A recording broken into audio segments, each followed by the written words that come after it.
काय तुटलंय ना काय कोणी हात लावला मग? नाही नाही ते या जागेत येतं ते पाटबंधाऱ्याची पाण्याच्या जागेत येते ते.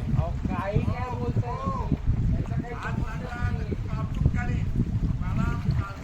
हो त्यांचा व्हिडिओ घ्या.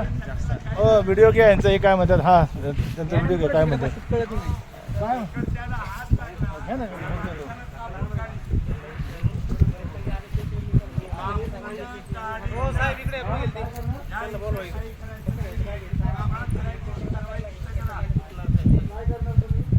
माझ्या भूमिला हात लागला त्या गणपती आहे त्याला हात लावला तर तो हात कापून काढेल गणपतीला. कळलं का? स्ट्रक्चरला हात लागला तर माझी परवानगी